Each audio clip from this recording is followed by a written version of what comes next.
అందరికీ నమస్కారం. Welcome to my channel.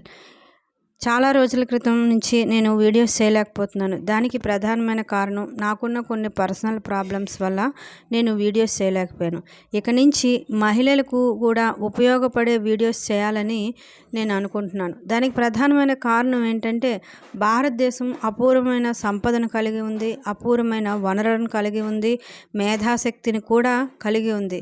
కానీ అవేర్నెస్ విషయంలో మాత్రం భారతదేశం వెనకబడి ఉంది. స్వార్థం నానాటికి పెరిగిపోతుంది. కనీసం మనిషి మానవతా విలువలను కూడా పట్టించుకోవటం లేదు. ప్రేమించిన వాడి కోసం కన్న పిల్లలను, కట్టుకున్న వాడిని అతి క్రూరంగా చంపేసే మహిళలు తయారవుతున్నారు. దీనికి కారణం మన సంస్కృతి సాంప్రదాయాలను అర్థం చేసుకోలేకపోవడమే. వెర్రి మరీ ఎక్కువైపోతూ ఉంది. సోషల్ మీడియాస్లో, సినిమాల్లోనే కాకుండా మనం రోజు చూసే సీరియల్స్లో మరీ హింసాత్మక ఘటనలు, అదేవిధంగా క్రూరమైన ఆలోచనలు చేసే వాళ్ళని హైలైట్ అయిన బీజిఎమ్స్ వేసి మరీ హైలైట్ చేస్తున్నారు. అదే ఆలోచన పదే పదే స్త్రీలలో ఎక్కువైపోతుంది. చదువుకున్న మహిళ ఉంటే ఆ కుటుంబం ఎంతో అభివృద్ధి చెందుతుందట. అది ఆర్థికంగాను, సమాజం పరంగా కూడా. స్త్రీకి అనుభవం ఉండడం చాలా ముఖ్యం. తను చేసే పని వల్ల నలుగురికి ఉపయోగం కలగాలే కానీ ఒక్కరికి కూడా అపకారం కలగకూడదు. మగవాడు చేసే ఏ పనైనా సరే ఇంట్లో వాళ్ళకి తెలిసిన తర్వాత సమాజానికి తెలుస్తుంది. కానీ స్త్రీ చేసే ఏ తప్పు కూడా బయట వాళ్ళందరూ మాట్లాడుకున్నాక ఇంటి వాళ్ళకి తెలుస్తుంది. అప్పటికి కూడా ఇంటి వాళ్ళు నమ్మరు. ఈ విషయం చెప్పడానికి ప్రధాన కారణం ఏంటంటే, ఈ మధ్య సోషల్ మీడియాలో బాగా వైరల్ అయిన మేఘాలయలోని నవ దంపతుల మిస్సింగ్ కేస్. ఈ మిస్సింగ్ కేస్ చాలా ట్రాజడీగా. ఈ మిస్సింగ్ కేసు పూర్తి వివరాలు చూస్తే, మధ్యప్రదేశ్లోని 2 వ్యాపారవేత్త కుటుంబాలకు సంబంధించిన అంశం. ట్రావెలింగ్ బిజినెస్ చేస్తున్న రాజా రఘువంశీకి, ప్లేవుడ్ కంపెనీస్ నడుపుతున్న కుటుంబానికి చెందిన సోనంకు మే 11న ఇరువురి అంగీకారంతో పెద్దలు అంగరంగ వైభవంగా వివాహం చేశారు. ఇక్కడ అంగీకారంతో ఎందుకన్నానో మీకు చివరిలో అర్థమవుతుంది. వివాహం జరిగిన తర్వాత తన భార్యను తీసుకొని అస్సాంలో ఉన్న ఒక దేవత గుడికి వస్తానని ఎప్పుడో వెళ్ళినప్పుడు మన రఘువంశీ మొక్కుకున్నాడట. ఈ విషయాన్ని సోనంకి చెప్తే సోనం మనసులో మాట వేరే ఉంది. అదేంటంటే, తనకి పెళ్ళైన తర్వాత మేఘాలయకి హనీమూన్ వెళ్ళాలని కోరికని చెప్పింది. దేవత మొక్కు తర్వాత తీర్చుకోవచ్చులే, తన భార్య కోరికను ముందు తీర్చాలని మే 20న మనోడు భార్యను తీసుకొని హనీమూన్కి వెళ్ళడం జరిగింది. హనీమూన్కి వెళ్తూ ఖరీదైన ఆభరణాలను ధరించుకొని వెళ్ళారు. అయితే రాజా రఘువంశీ తల్లి ఇక్కడ చెప్తూనే ఉంది, హనీమూన్కి అంత ఖరీదైన ఆభరణాలు అవసరమా నాన్న అంటే సోనం ధరించమందని చెప్పాడట. ఇక్కడ అమ్మ మాటను కూడా రాజా రఘువంశీ పక్కన పెట్టేశాడు.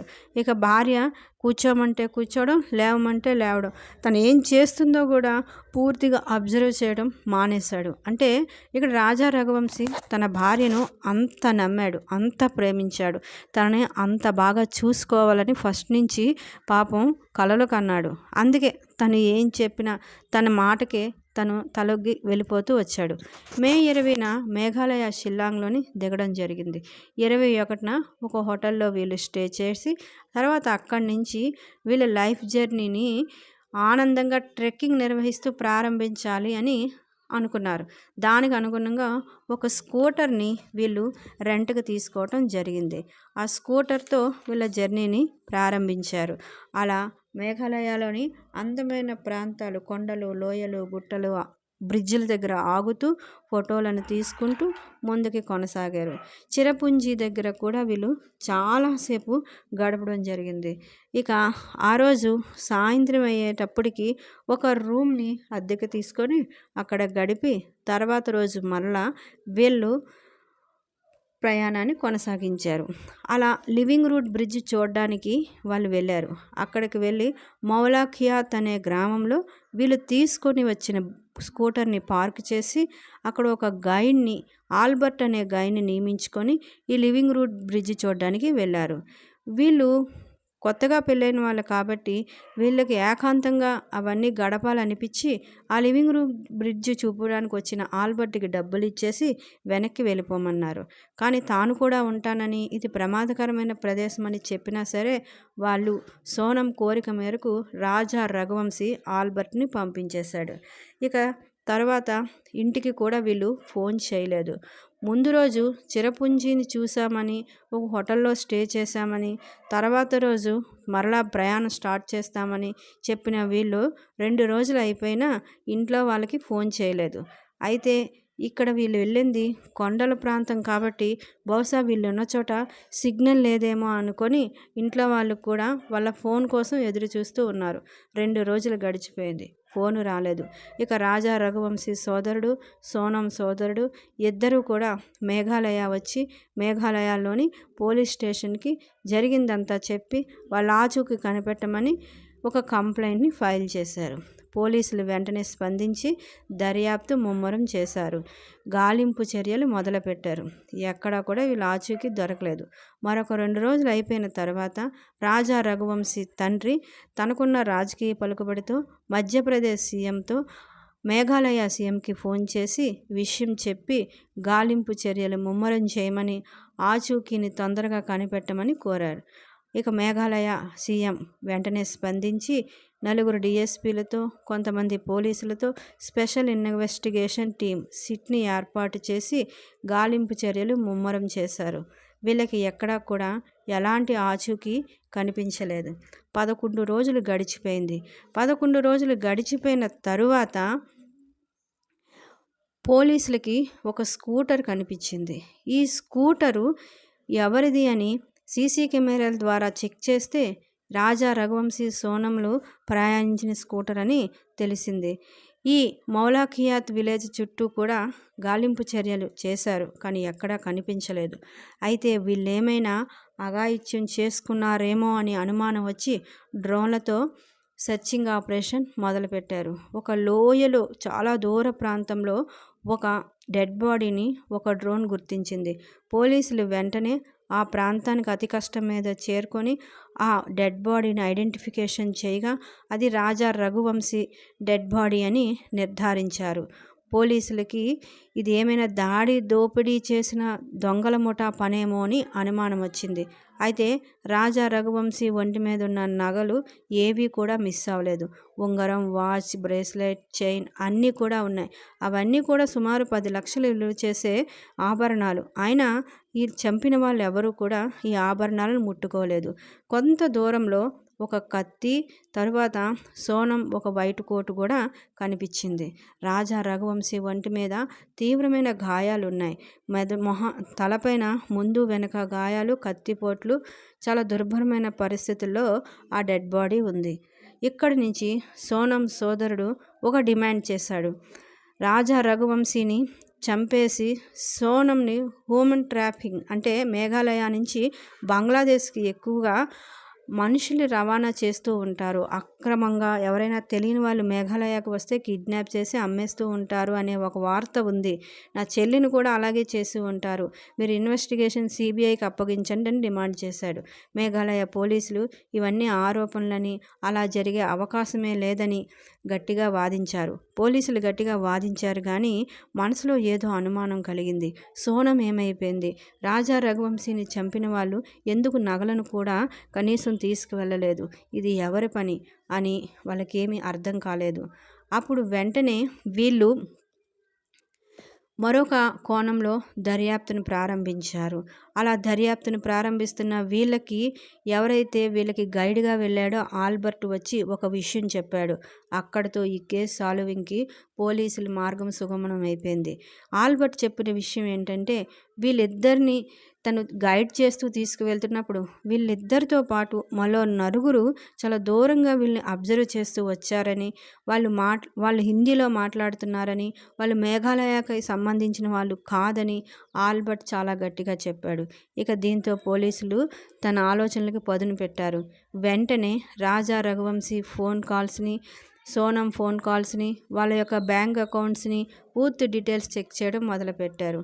అనంతరం పోలీసులు ప్రెస్ మీట్ పెట్టి చాలా సంచలనమైన విషయాలు చెప్పారు. పూర్తిగా కేసు ఛేదించారు.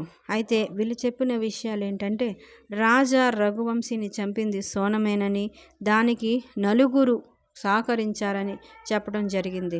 ఇక వివరాల్లోకి వెళ్తే సోనం సోదరుడు పనిచేస్తున్న ఒక బిజినెస్లో మేనేజర్గా ఉన్న కుష్వాహా, రాసింగ్ కుష్వాహాకి సోనంకి ప్రేమాయణం నడుస్తుందని, అతి కొద్ది రోజుల క్రితంగా వీళ్ళు ప్రేమించుకుంటున్నారని, ఈ విషయాన్ని దాచి సోనం రాజా రఘువంశీని పెళ్లి చేసుకుందని, ఇంకా అక్కడితో ఆగకుండా పెళ్ళైన తర్వాత కూడా వీళ్ళిద్దరి మధ్య అఫైర్ నడిచిందని, రాజా రఘువంశీకి తెలియకుండానే కాదు, సోనం కుటుంబానికి తెలియకుండా కూడా కుష్వాహాకు సోనం తరచూ డబ్బులను ట్రాన్స్ఫర్ చేస్తుందని, అంతేకాదు వీళ్ళు హనీమూన్కి వచ్చినప్పటి నుంచి కూడా తన మ్యాప్ రూట్ని కుష్వాహాకి ప్రతి నిమిషం పంపిస్తూనే ఉందని చెప్పింది.